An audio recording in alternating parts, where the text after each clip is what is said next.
Hello everyone, and welcome back on my channel, where today we are stepping out of the gym and into the history books.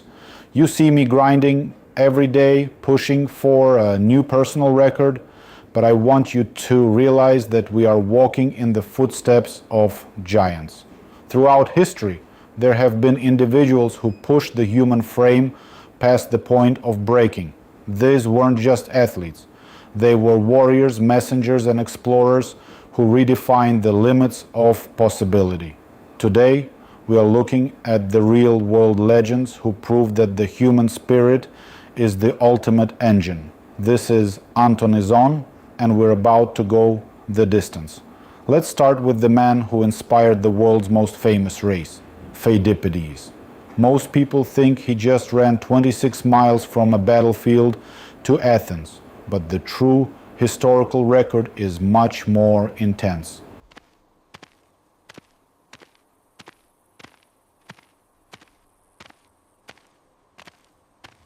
In 490 BC, before the Battle of Marathon even started, he was sent to Sparta to beg for military reinforcements.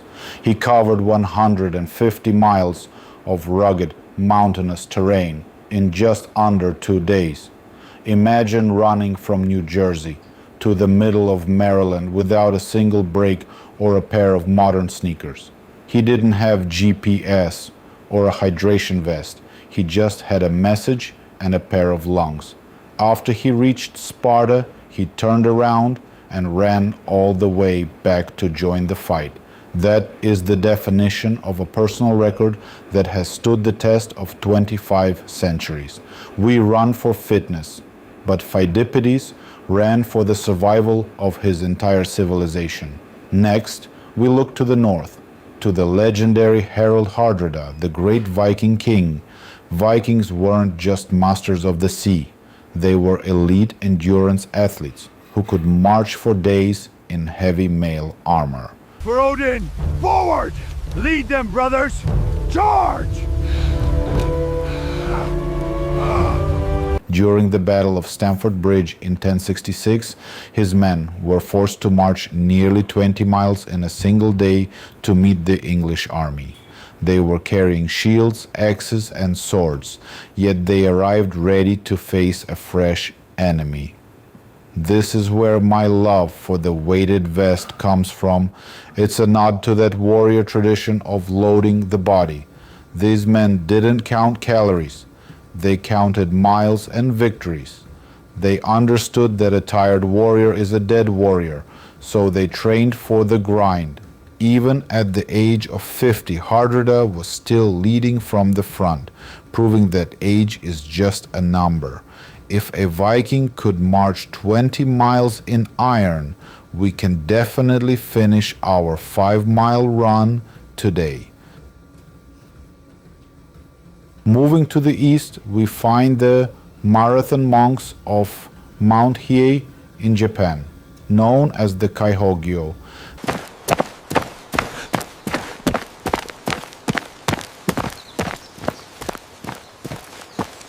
This is perhaps the most grueling physical challenge ever recorded in human history. These monks commit to a 1,000-day challenge of endurance over the course of 7 years. In their peak years, they run up to 52 miles a day for 100 consecutive days. They wear handmade straw sandals and carry nothing but a light robe and a prayer. If they fail to complete the daily distance, tradition historically required them to take their own lives. This isn't just exercise, it is a spiritual battle against the urge to quit. It reminds us that the mind is the master and the body is simply the servant. When your legs feel heavy, remember the monks of Hiei who find peace in the middle of a 50-mile trek. Their personal record isn't measured in time, but in sheer spiritual resilience.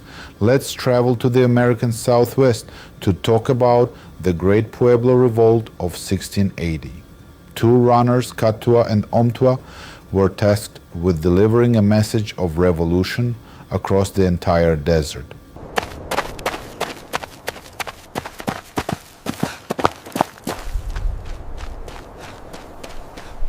They carried knotted strings that acted as a countdown timer for the uprising. These men had to navigate scorching heat and treacherous terrain while avoiding enemy patrols. Their speed and endurance were so legendary that the entire revolt was synchronized perfectly across hundreds of miles. They were the original high-speed internet of the desert, moving faster than horses over long distances. They proved that a human on 2 feet is the most reliable way to bridge a gap in a crisis. Their survival and the success of their people depended entirely on their ability to maintain a steady pace. They weren't running for a trophy, they were running for freedom. In the 19th century, a new kind of athlete emerged, the pedestrians. One of the greatest was Edward Payson Weston, who became a celebrity for his walking matches.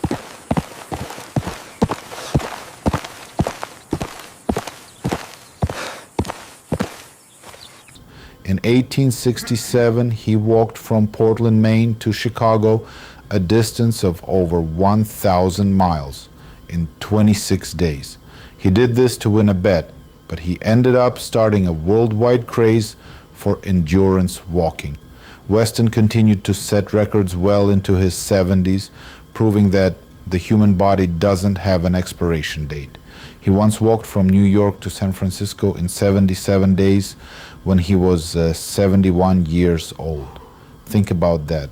Next time you think you're too old to start a fitness journey. He wore a tuxedo and carried a cane, but he had the heart of a marathoner. He turned the simple act of walking into a display of absolute dominance. We cannot talk about historical records without mentioning the Inca Chasqui. These were the elite postal runners of the Inca Empire in South America.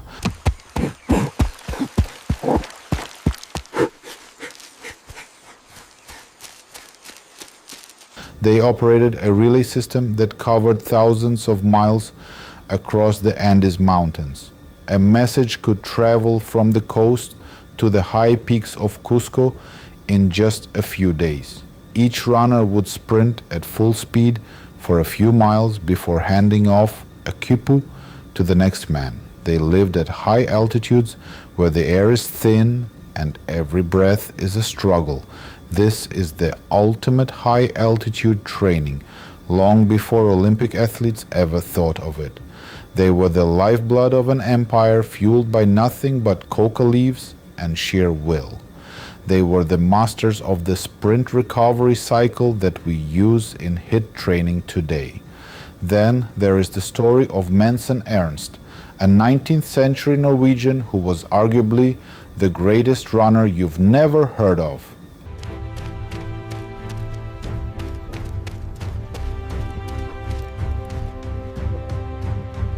In 1832, he ran from Paris to Moscow in just 14 days, averaging over 60 miles a day. A few years later, he ran from Constantinople to Calcutta and back, covering 5,000 miles in less than 2 months. He crossed deserts and mountains, often sleeping only a few hours a night on the bare ground. People thought he was a ghost or a machine because no human should have been able to move that fast for that long. He didn't have a support crew or a carbon fiber shoe. He just had a relentless forward motion. He died on a run in Africa, still pushing for a new personal record in the middle of a desert. He lived and died by the road, a true martyr for the sport of endurance. In modern history, we have the legendary Tarahumara runner Victoriano Chura. In 1993, he entered the Leadville 100-mile ultra-marathon wearing only sandals made of scrap tires.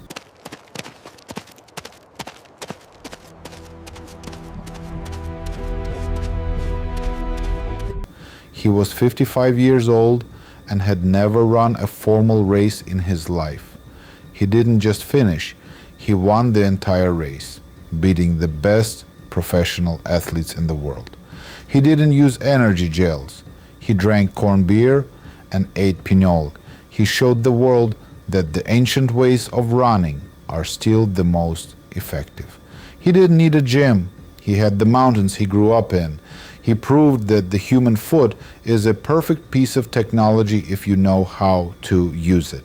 His victory changed the way we look at sports science and footwear forever. Finally, we look at the legacy of the six-day races of the late 1800s.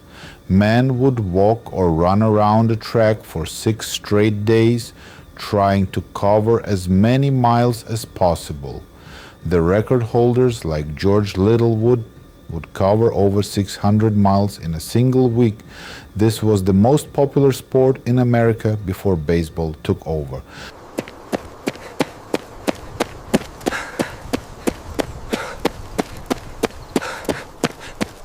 Thousands of people would pack arenas just to watch men endure the agony of the road.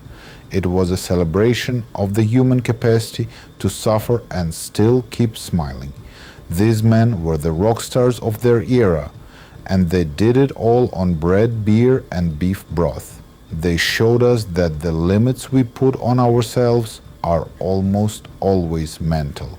If they could do 600 miles in a week, surely we can do 5 miles today. So, why am I telling you all of this? Because when you're on that stepper or out on the pavement, you aren't alone. You are standing on the shoulders of Pheidippides, the Chesky, and the marathon monks. You are carrying a torch that has been burning for thousands of years. Every time you hit a new personal record, you are adding your name to a list of legends. History doesn't remember the people who stayed comfortable. It remembers the people who saw the mountain and started climbing. We aren't just working out. We are honoring the struggle of every ancestor who ran so we could stand here.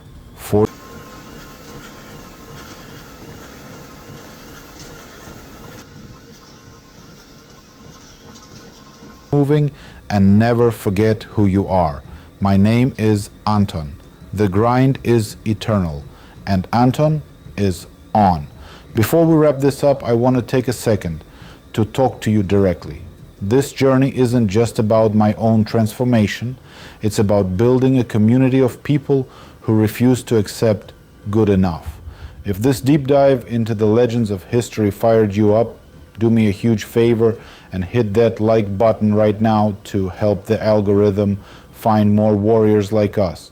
If you're new here and want to see how a 41-year-old keeps pushing for a new personal record every single week, make sure you hit that subscribe button and turn on the notifications.